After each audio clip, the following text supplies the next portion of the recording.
Hello friends, नमस्कार। मैं प्रियंका स्वागत करती हूँ आप सभी का आपके अपने चैनल टायर टीचर जॉब में। दोस्तों, आज हम DElEd second semester 5th paper सामाजिक अध्ययन पढ़ेंगे और इसके अंतर्गत हम देख रहे हैं लघु उत्तरीय प्रश्न। इसके पहले हम लोगों ने 3 पार्ट तक देख चुके हैं। आज हम देखेंगे पार्ट नंबर 4। तो दोस्तों, यहाँ पर क्वेश्चन पढ़ने से पहले हम आपको इन्फॉर्म करना चाहते हैं कि आपका प्रारंभिक शिक्षा के नवीन प्रयास से पेपर 2 के लघु उत्तरीय प्रश्न राजन सीरीज के पढ़ाए जा चुके हैं इस चैनल के माध्यम से, और साथ ही पवन सीरीज के लघु उत्तरीय प्रश्न इंग्लिश के भी यानी कि शॉर्ट आंसर टाइप के क्वेश्चन भी आपको इस चैनल के माध्यम से पढ़ाए जा चुके हैं, जिसमें टोटल 17 पार्ट हुए हैं, जिसकी लिंक आपको डिस्क्रिप्शन में मिलेगी। इन सारे वीडियोज की लिंक आपको डिस्क्रिप्शन में मिलेगी।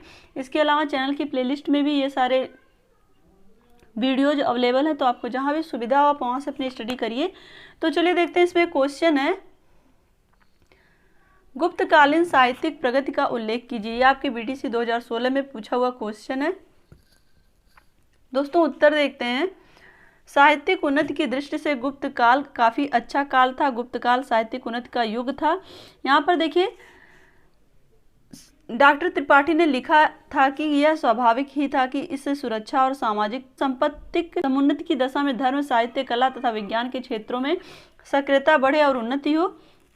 वास्तव में यदि देखा जाए तो इन प्रत्येक क्षेत्रों में गुप्तों के शासनकाल में अभूतपूर्व उन्नति हुई, और गुप्त वंशीय शासक तलवार के धनी होने के साथ साथ स्वयं भी अत्यधिक विद्वान थे तथा विद्वानों को आश्रय एवं प्रोत्साहन भी देते थे। दोस्तों, यहाँ पर वे विद्वानों को बहुत सम्मान भी करते थे। तो दोस्तों, अगर हम बात करें गुप्त काल में साहित्यिक प्रगति की, तो सबसे पहले हम देखते हैं कि गुप्त काल में कला की विविध विधाओं जैसे वास्तु, स्थापत्य, चित्रकला, मृदभांड कला आदि में अभूतपूर्व प्रगति देखने को मिलती है। क्लियर?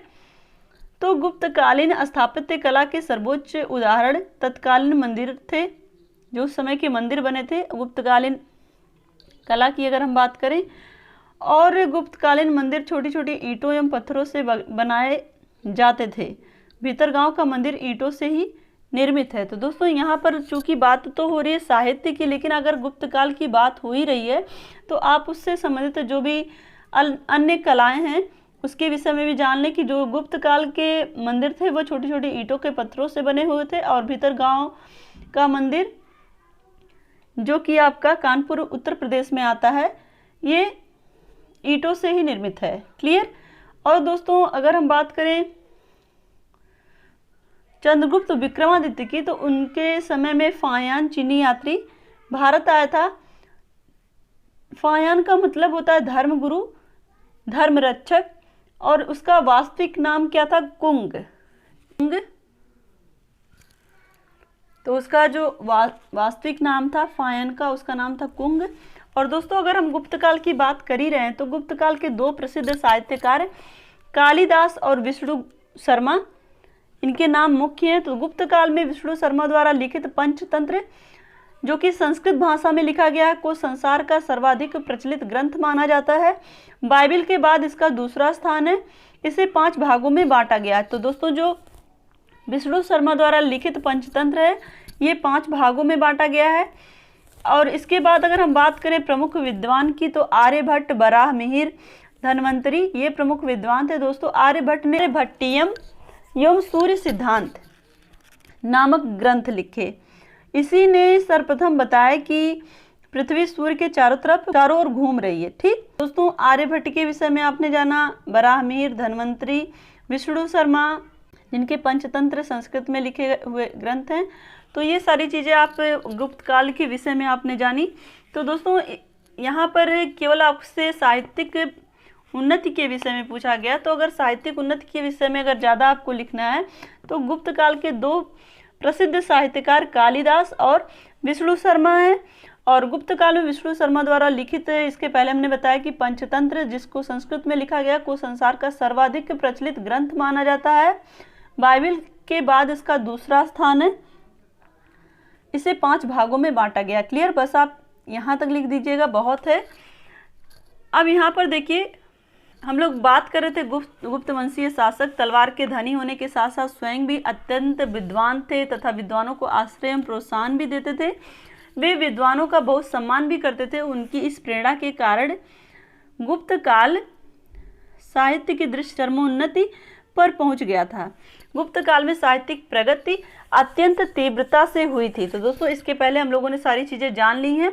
तो अब हम चलते हैं यहाँ पे नेक्स्ट क्वेश्चन पे। दोस्तों नेक्स्ट क्वेश्चन है, राजपूतों ने कौन कौन से प्रसिद्ध मंदिरों का निर्माण करवाया, उल्लेख कीजिए। ये आपके बीटीसी 2016 में पूछा हुआ क्वेश्चन है। तो चलिए देखते हैं इसमें उत्तर। राजपूतों ने भारत में अपने शासनकाल में कई प्रसिद्ध मंदिरों का निर्माण कराया था। राजपूत राजाओं को मंदिर बनवाने का विशेष शौक था। इस युग में बने कुछ मंदिर भारतीय संस्कृति की अनमोल धरोहर माने जाते हैं। तो दोस्तों यहाँ पर हम बात करें भुवनेश्वर में लिंगराज का मंदिर, ये भी राजपूतों ने ही बनवाया था। खजुराहो का मंदिर, ये भी राजपूतों ने बनवाया था। उड़ीसा में जगन्नाथ जी का मंदिर और आबू तथा गिरनार के जैन मंदिर। आबू मंदिर आपका राजस्थान में पड़ता है, की शिखरों से विभूषित करना, उनकी दीवारों पर मूर्तियां खोदना इस काल की प्रमुख विशेषता मानी जाती है। तो दोस्तों आपने देखा होगा कि जो मंदिर होते थे उनकी दीवारों पे मूर्तियां बनी होती थी, तो ये सब राजपूतों के द्वारा ही बनवाई गई मंदिर है। यहाँ पर हम देखें एलोरा का कैलाश मंदिर, मामल्लपुरम के रथ मंदिर और कांची के पल्लव मंदिर। और यहाँ पर हम देखें होयसल वंश के शासकों द्वारा निर्मित बेलूर का मंदिर तथा द्वार समुद्र का चालुक्य मंदिर दक्षिण भारत के प्रसिद्ध मंदिर हैं। इससे यह स्पष्ट है कि राजपूत युग अपनी उत्कृष्ट वास्तुकला के लिए भारतीय इतिहास में सदैव स्मरणीय रहेगा। तो दोस्तों यहाँ पर दक्षिण भारत के जितने भी मंदिर हम जो फेमस मंदिर हैं, यहाँ पे इसके पहले हम लोगों ने देखा, ये सारे मंदिर राजपूतों द्वारा बनवाए गए थे और वो बहुत ही ज़्यादा फेमस होने के साथ साथ एक तरह से हमारे भारतीय संस्कृति, भारतीय स्थापत्य कला के उत्कृष्ट नमूने भी हैं। तो दोस्तों यहाँ पे ये सारी चीज़ें आपने देख ली। आपको यहाँ पे सबसे ज़्यादा महत्वपूर्ण क्या है कि भुवनेश्वर का लिंगराज मंदिर, खजुराहो का मंदिर, उड़ीसा में जगन्नाथ मंदिर, आबू तथा गिरनार के जैन मंदिर। आबू मंदिर राजस्थान में जैन मंदिर है। और यहाँ पर हम देखें एलोरा का कैलाश मंदिर और मामल्लपुरम के रथ मंदिर, ये सारे कांची के पल्लव मंदिर, होयसल वंश के शासकों द्वारा निर्मित बेलूर का मंदिर, ये सारी चीज़ें आप याद कर लीजिएगा। जिससे कि ऐसा नहीं है दोस्तों कि ये सारे आपके लघु उत्तरी में ही काम आने वाले हैं, बल्कि ये सब क्वेश्चन अति लघु में पूछे जाते हैं। तो ये सारी चीज़ें अगर आपको ये मंदिरों के नाम याद रहेंगे कि किसके द्वारा बनवाए गए हैं, तो आपके लिए बहुत ही आसानी होगी अति लघु उत्तरी क्वेश्चन को करने में। अब यहाँ पर देखिए क्वेश्चन नंबर 18 है। क्वेश्चन नंबर 18 आपका है, सल्तनत काल की 4 प्रमुख इमारतों के नाम लिखिए। तो दोस्तों यहाँ पर देखिए सल्तनत काल के 4 प्रमुख इमारतें कुब्बत उल इस्लाम मस्जिद है महरौली में, और कुतुब मीनार, 2.5 दिन का झोपड़ा, नसरुद्दीन का मकबरा और इल्तुतमिश का मकबरा। तो दोस्तों ये आपके यहाँ पे केवल 4 प्रमुख इमारतों के नाम दिए। यहाँ पे तो देखिए आपके कई इमारतों के नाम, 5 इमारतों के नाम हो गए हैं। तो इस तरह से आप खुद से भी बहुत सारी इमारतों के नाम लिख सकते हैं जो सल्तनत काल की देन है। चूँकि सल्तनत काल भी स्थापत्य कला के मामले में पीछे नहीं था, इसमें भी बहुत सारी इमारतों की स्थापना हुई। तो इस तरह से आप लिख सकते हैं। क्लियर? तो दोस्तों आज के लिए बस इतना ही। वीडियो को लाइक कर दीजिएगा और कमेंट के माध्यम से हमें जरूर बताइएगा कि हमारा ये प्रयास आपको कैसा लगता है। तो दोस्तों इसी तरह से आप अपनी मेहनत जारी रखिए, अपना ध्यान रखिए, अपनों का ध्यान रखिए। अगर आप चैनल पर नए हैं तो प्लीज़ चैनल को सब्सक्राइब करके बेल आइकन बटन को जरूर प्रेस कर दीजिएगा, जिससे हमारे सभी वीडियोज़ की नोटिफिकेशन आपको मिल सके। तो हमसे जुड़ने के लिए थैंक यू सो मच। जय हिंद।